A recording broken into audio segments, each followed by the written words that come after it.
Hello, so today we talk once again about the so-called vassalatic beneficiary system, usually referred to as feudalism, but um, better expressed by the former definition because it's a definition that emphasizes the relation between the the two people who contracted the feudal relation, and that implied the vassalage and in fact the beneficium, so the actual real element that was conferred by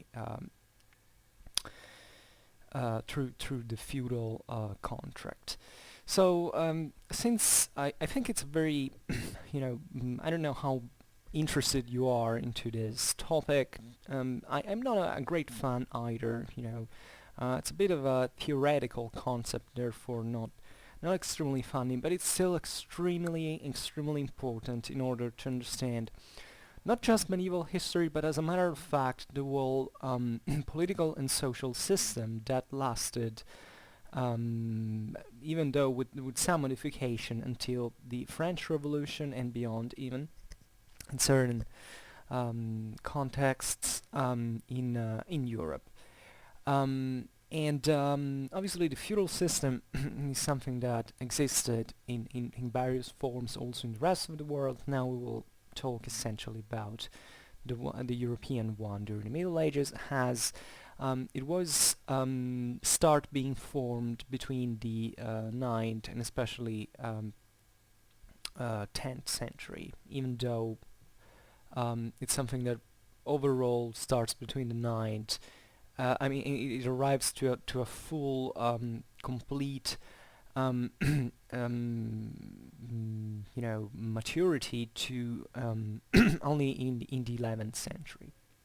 So, in order to understand the vassalatic beneficiary system, we can make a sort of schematic and theoretical chart in which we identified three elements that make up the system, which we will be analyzing today. The first one is the real element. The one usually called honor or beneficium.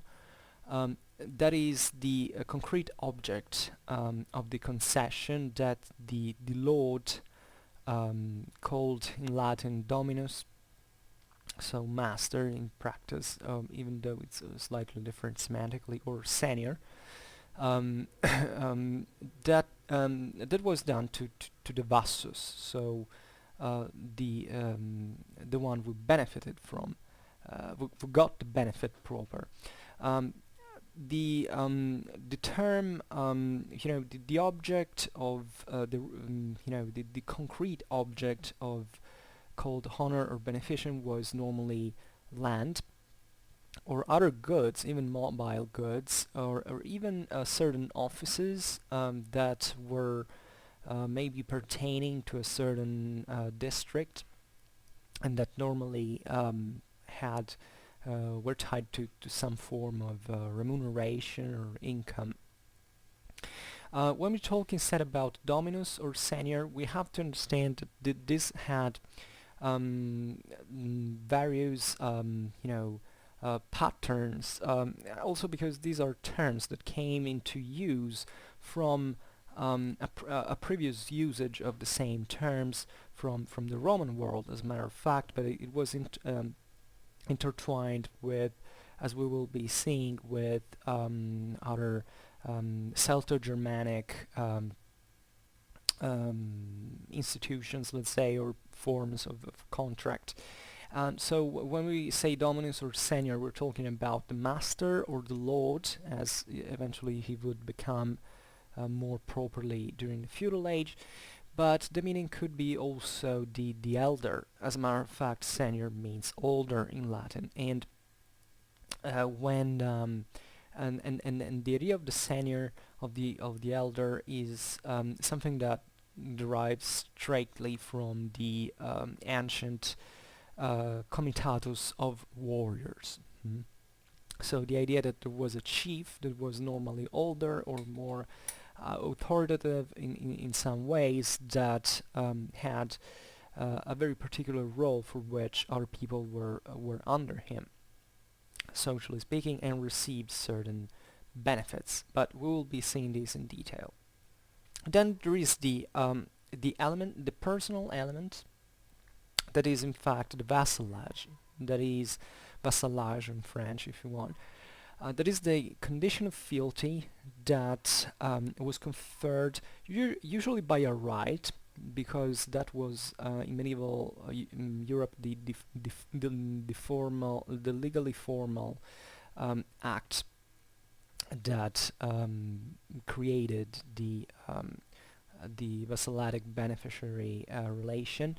That is the homage in French, in Latin homagium, through which the Vassus declared himself homo, that is man of his dominus or senior. Homo in this sense means the idea. Homo in Latin, homo hominis, means simply man, and it is a very generic way of saying man.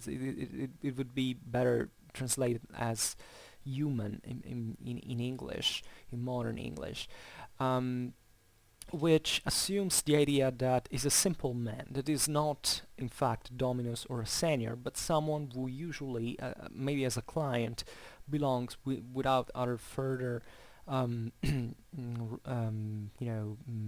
powers to a certain master. And this homo is also fidelis, that is a faithful of the master. And the vassalage in this sense strengthens this personal union. The third and last element, that is also probably one of equal importance indeed, was the juridical one, because the feudal system implied judiciary immunity that essentially could be of various forms.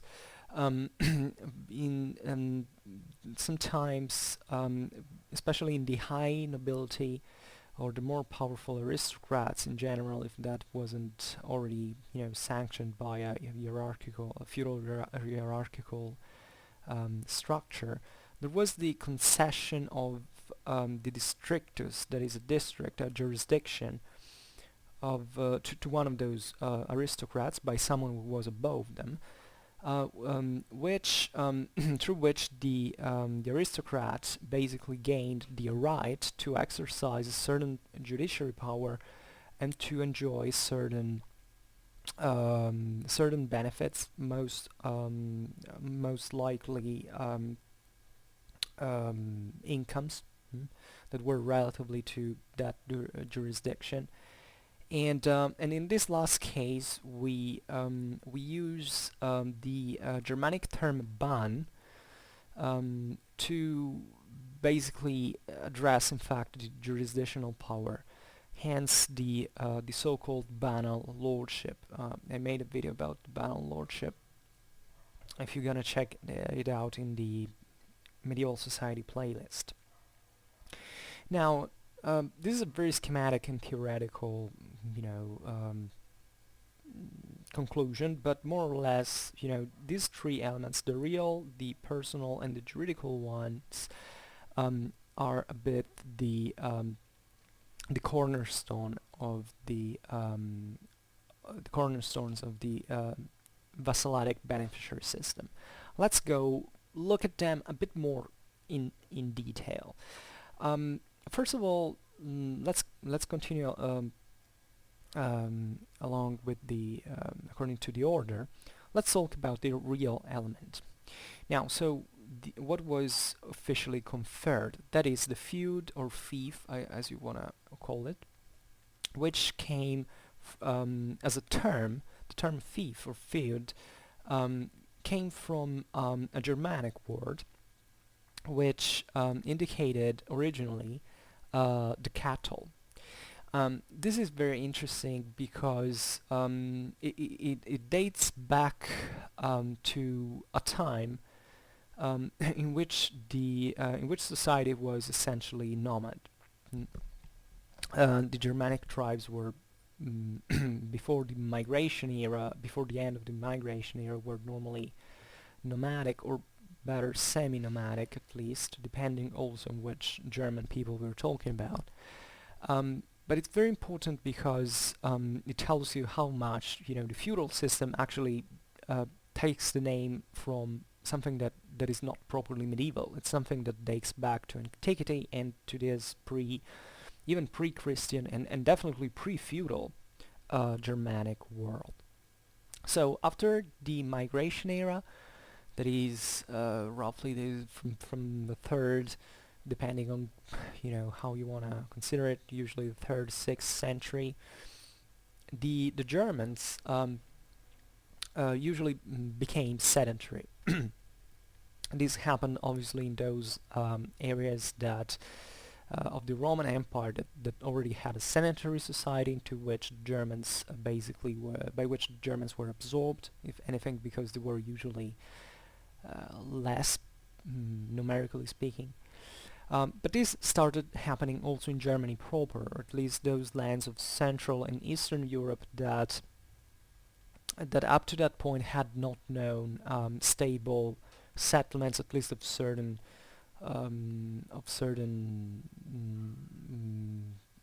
dimension, and that for certain political, social, and technological reasons began to expand instead on more sedentary basis, and especially through the cattles, as a matter of fact.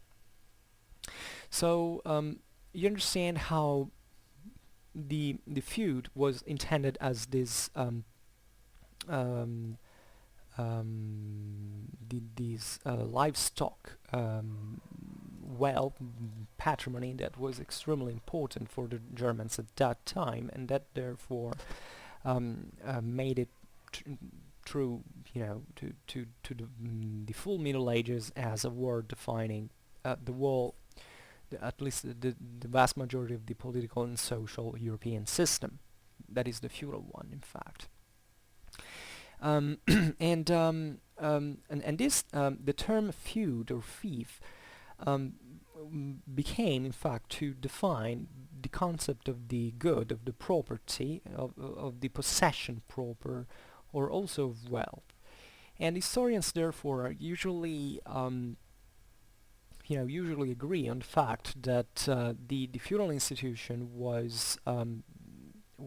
has to be at least the origins of the feudal institution have to be searched into those goods. We're talking about livestock, weapons, but even also jewelry, everything that usually in Germanic world was the conceived as the material wealth proper.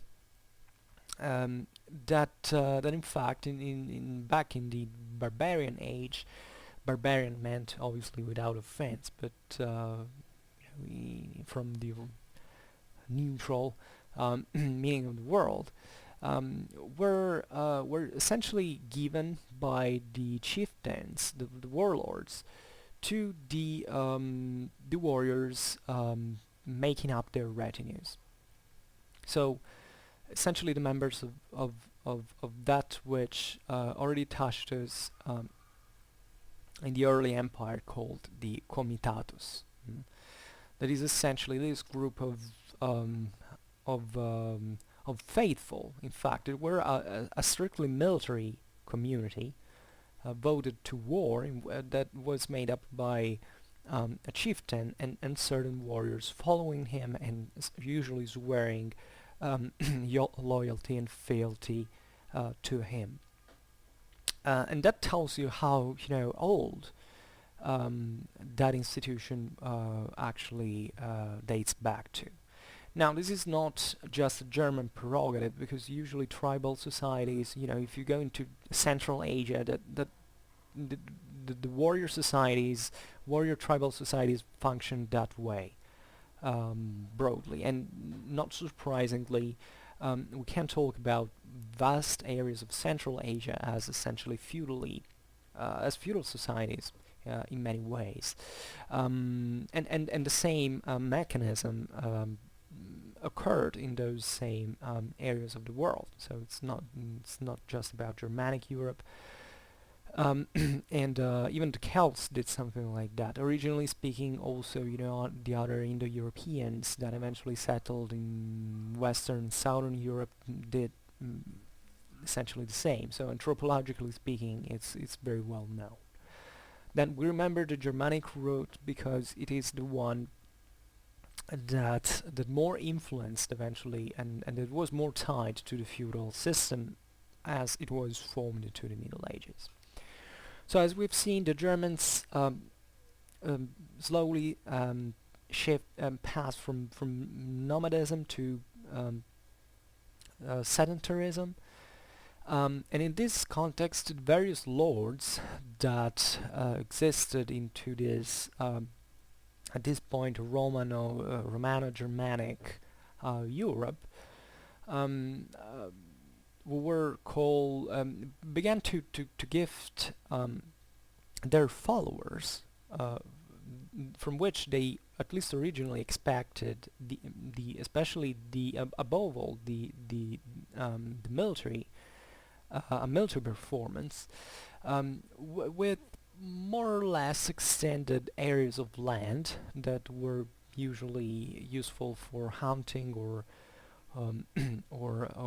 for livestock, etc., but also, to be cultivated, as we've seen as a sedentarization, in the process of sedentarization. Now, these lords, usually in the early medieval sources, are called, through the old Roman word of Domini.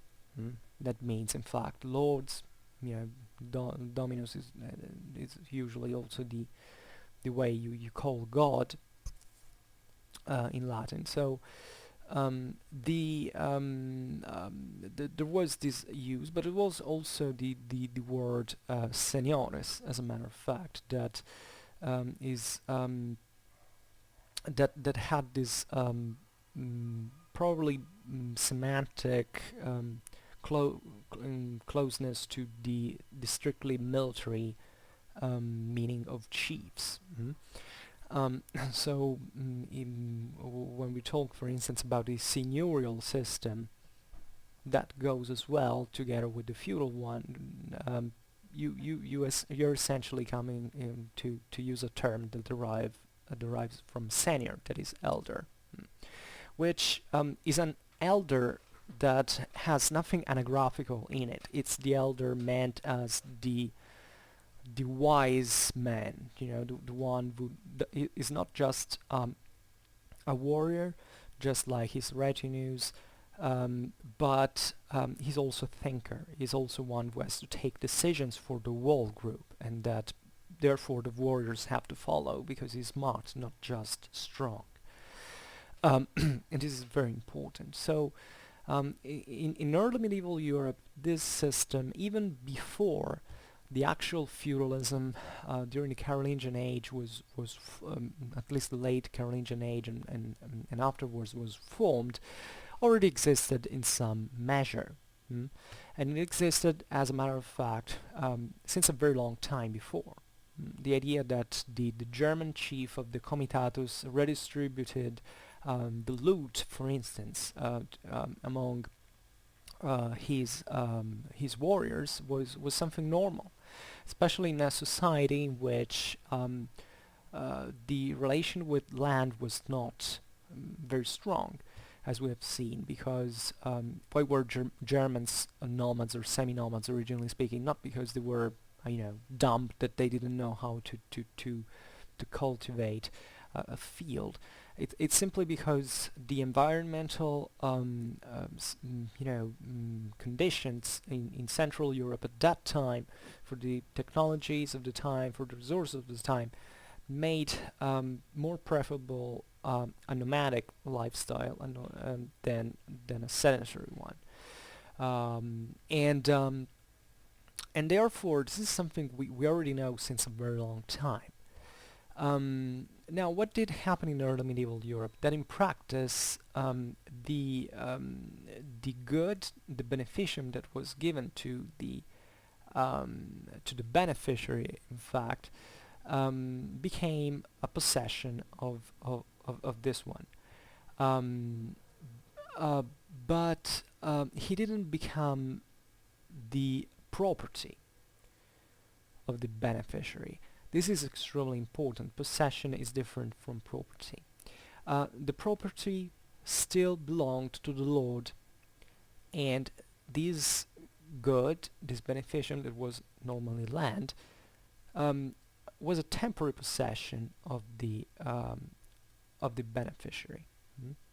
So the lord accorded the possession um, the exploitation, obviously, of um, of this property, but not the absolute property proper.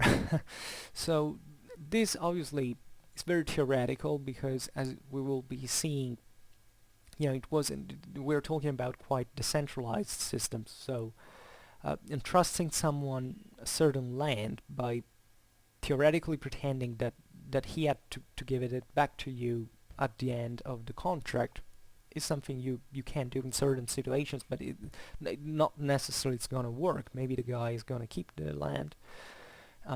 This is how the Carolingian Empire collapsed, by the way. Well, it's a bit more complicated than that, but essentially it was the risk that actually remained, politically speaking, throughout the whole the whole ancien regime, or at least until the point that a centralized state was managed to keep these possessors under control and to force them to their will. But at that point there was no need for feudalism anymore. But still, feudalism did work for those times. It was probably one of the best solutions, especially and paradoxically, centralized Europe was actually born out of feudalism. It might sound as a paradox, but probably the especially the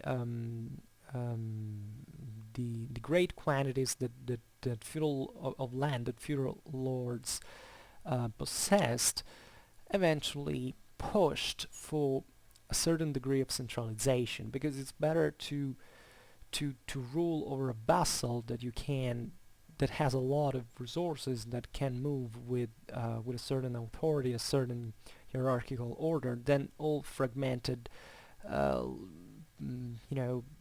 possessions that maybe are the same exact territorial extent, but are essentially not ruled by a single body, and they are useless as such. So I believe it's also very fascinating to reflect on it. But the practice meant that, at least the theory meant that the feuds in origin could not be neither sold nor to be alienated in any way, not even as a gift. And this tells you how important, telling the truth, the prestige and the authority of the chiefs was considered as, because obviously the chiefs knew that by giving someone a property, they would have troubles with that. And this was evident especially in that moment in which the Germanic populations began to settle into the Roman world, where they necessarily had to start to live as sedentaries, and they had to for the first time, face the challenge of entrusting a fixed permanent good as a piece of land to someone, because until it's the booty of a loot, you can give that guy a weapon, and maybe he was stronger because of that weapon in the battlefield and could even turn against you, but it was a limited amount of wealth. the majority of which usually was, however, kept by even as a reserve by the chief himself. But eventually things started to change, so the relation with the land changed a little bit, not just the same Germanic world that was being, absorbed by the Roman one, but in a certain sense changed the same concept of vassalatic and beneficiary system, and probably gave birth to the one we actually call by this name, which eventually became feudalism proper, the highly hierarchical and structured system. At least formally, feudalism was always quite fluid in many ways. And obviously there was neither the option of leaving your land to your sons. This is something that already, to the sons of the Vassus, and this is something that only starts from the end of the 9th century, legally, in the late Carolingian age, but always, premising, theoretically speaking, that it was just a temporary situation, because it could happen, as it did at that time, that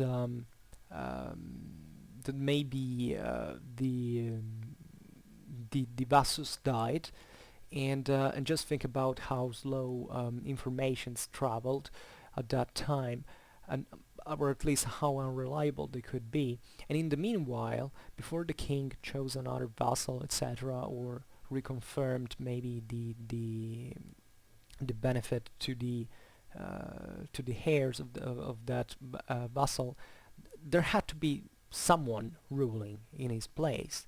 So with the Capitulary of Quercy-sur-Oise by Charles Bolt, if I'm not wrong, it was technically said, well, yeah, you can't inherit the fiefs properly, but at least you can manage them before the further investiture is made, which is in fact, as a capitular is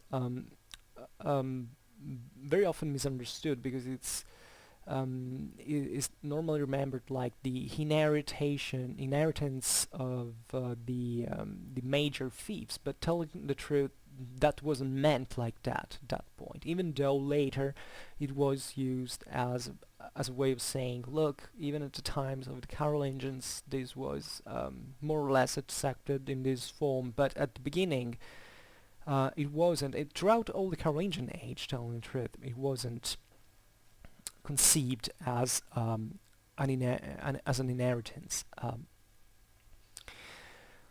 and obviously the feud could also not be about land. It could be even about the some quantity of money, or sort of rent, in a way, a salary.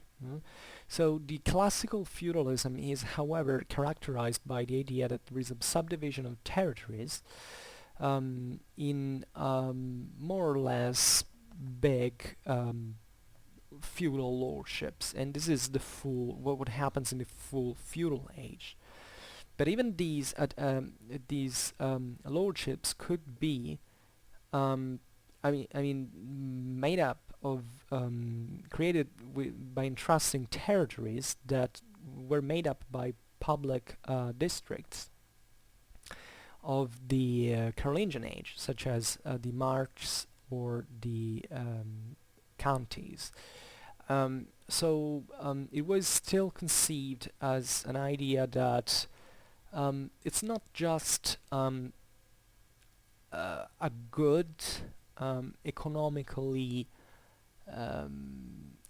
meant, but it's something administrative, like a public district. So it's not, technically speaking, and this reinforces obviously the concept of public that the Carolingians tried in vain to stress in order to keep the empire up. The idea that you don't get as a fief a public district to make it your personal home, But in practice, and especially after the end of the Carolingians, if not even before their extinction, this was already taking place as a normal thing. So in the feudal system, you see how in the feudal age, you see how that had transformed into a sort of personal prerogative of the vassal. Talking about the personal element of the vassalatic-beneficiary system, we obviously talk about the vassalage proper, and this is also a very fluid concept, because technically speaking, we have the famous, old view of the feudalism as a sort of a pyramid, with the king at the top and then the other guys hierarchically in the lower echelons, but it wasn't practically never in this way, if not very late in time, especially even during the modern age, more than the medieval age itself. So that, because as I was saying at the beginning, the vassalage could be contracted even between privates. I mean, it wasn't something, this could date back even before certain kingdoms were founded. So it was like simply as a contract that was reinforced with certain rights, with certain concepts of fealty that we will be seeing now, but it was still something that anyone could contract, essentially. You could be a sovereign's vassal, but also the one of a great lord, or a member of the small nobility, but even of a very modest landowner. So it was really a simple contract. So the vassalage as a relation was created anyway at a private level between two people, one of which, the Vassus, declared himself homo of the other. And this relation was formalized through a ceremony that was, as we recalled before, the one of the homage, into which the Vassus basically put his hands, his closed hands, in the hands of the senior, and swore fealty to him. Now, this idea of the enclosed hands was obviously a Christian one, usually, because it basically was miming the prayer. So it was a sort of exterior show display of sincerity, of the idea that this contract was something sacred in many ways. You have to think that when this system was formed, even the legal practices were usually oral. So not many people could write.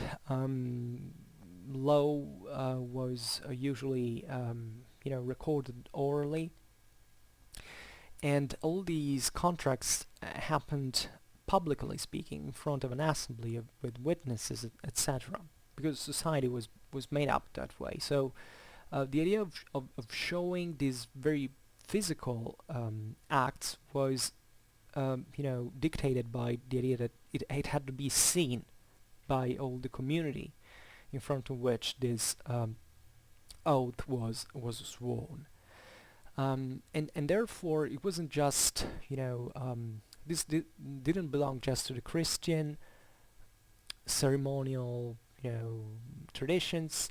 There were other physical displays of fealty in other societies, other pagan societies, and after all, even the Christian ones in the Romano-Germanic Europe of the early Middle Ages were pretty much borderline between pagan and Christian practices. This for saying that that it was a very transversal practice substantially. Um, and obviously it was something in turn of this oath, because the senior, basically at that point, after having received the oath of fealty from the Vassus, offered in turn to the Vassus his own protection, and in certain cases he even entrusted him with a feud through a ceremony called the one of the investiture, like the one of the knights, for instance. Because remember that this is how basically chivalry was also born, in the sense that it was a reminiscence of that of that ancient Germanic practice of swearing fealty as a warrior, to fight till death for your own master. So this proceeded very slowly. We don't even have a moment, technically speaking, in early medieval history into which certain practices can be distinguished from the ancient pagan warrior Germanic one, and the feudal political and social one and Christian one. So there is a great continuity in this sense. And during the ceremony of the investiture, the beneficium that was offered in feud by the master to the Vassus was usually symbolized by a material object. That could be a piece of soil, or some even some straw, remembering that sense of in that sense the original meaning of the word feud, that was in fact related to livestock, etc. So the idea that through that good you actually had a real wealth, you had a concrete property entrusted to you. And later on, especially when the public fiefs were entrusted, so the ones in which the fief was actually a jurisdiction, this fief could be symbolized during investiture by a flag. So this is not strange, because if you think about the full feudal age, you normally were invested of a certain fief that normally had a coat of arms, for instance. So it was pretty much obvious that by conferring a flag with that coat of arms, you would symbolize the happened acquisition of that fief. So obviously the vassalage corresponds to a widespread sense of need from private people in a moment in which there was a scarcity of public power. As a private contract, this was essentially the meaning. It was something very autonomous that was contracted very often, even especially during the Carolingian times, quite spontaneously, without the sanction of a public authority that maybe just limited itself to accept it afterwards. And therefore you became vassal of someone, technically to be protected by that someone. And this is how feudal society was concretely born. Lordships were born because there were communities who sought protection from a lord, so that lord had to help them, but at the same time they had to help him in turn. So it was a way of strengthening a relation in a community, and to make that community working all together against especially military threats, external threats. This was the moment of the second invasions during the 10th century. So a moment in which Europe had deeply felt the absence of a central authority and had to autonomously form um, um, a self-government to assure at least to provide defense to the community.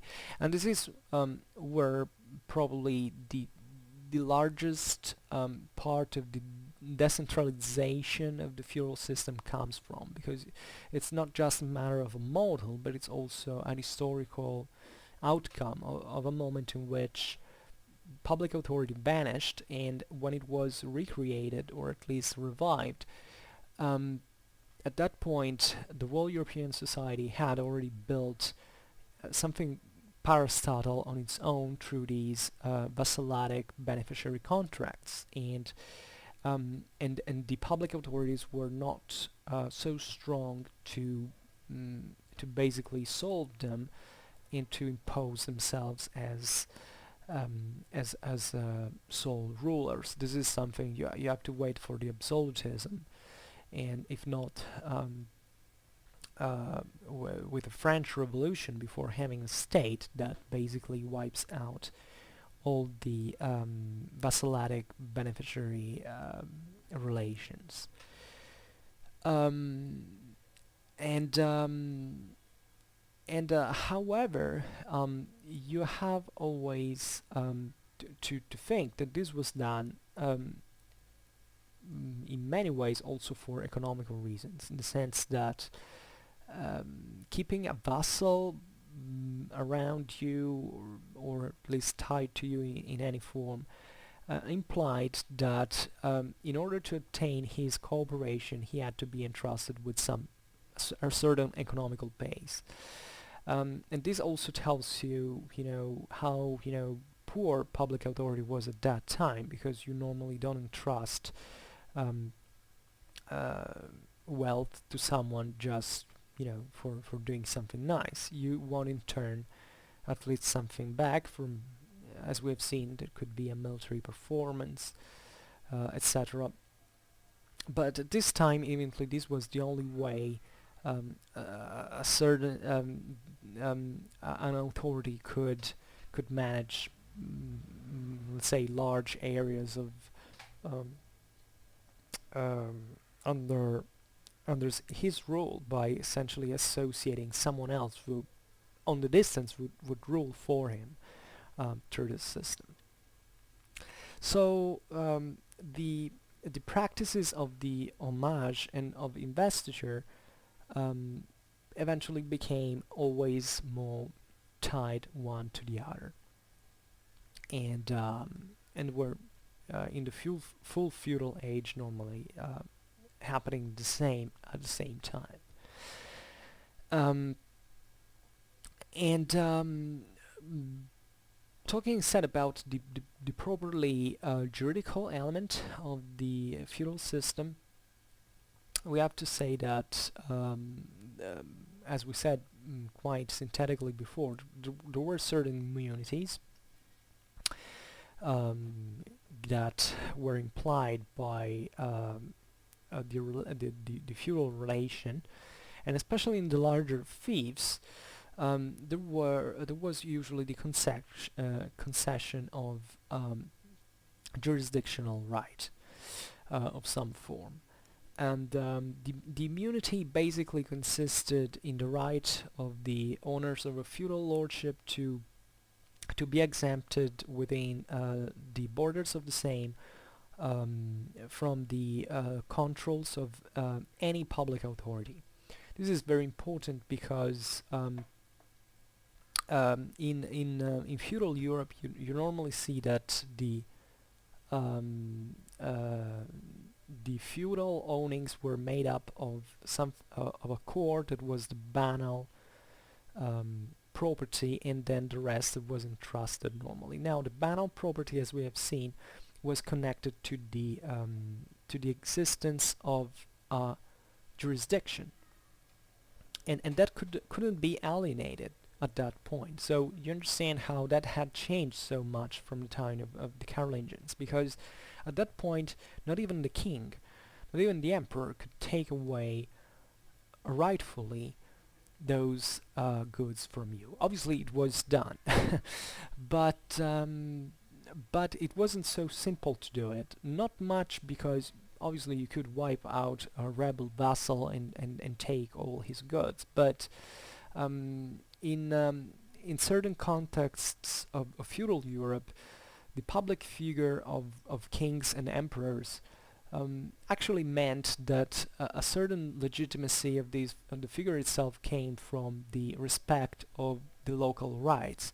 So obviously taking away an immunity from someone was seen as an act of aggression that could seriously worry all the other feudal owners, and that could form a sort of um, uh, of uh,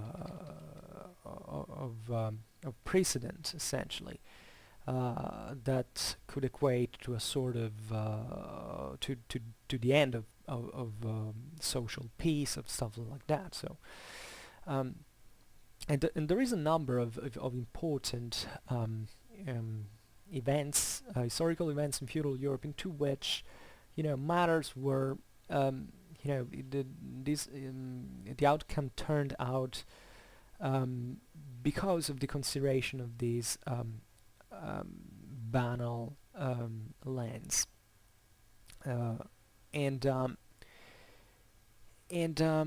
when however, besides this, the major feudal lords normally received in delegation also the jurisdiction, that is, the right of administrate public justice, and to enjoy a part of its economical incomes. This is simply because the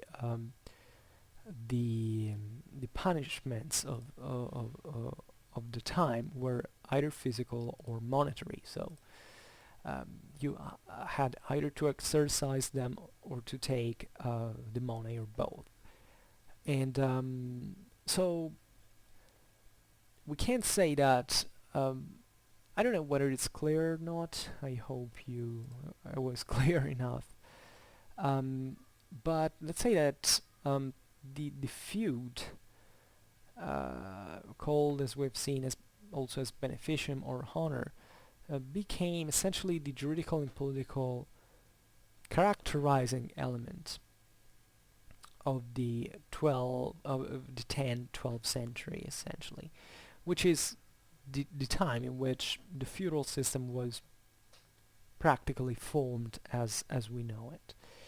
And the feudal system, as such, basically survived for a very long time, because at a certain point, especially from the 12th century onwards, was an economical and especially monetary crisis of the feuds in Europe, especially with the rise of the city centers, so that many noblemen had to abandon the country side and their rural possessions to go into cities.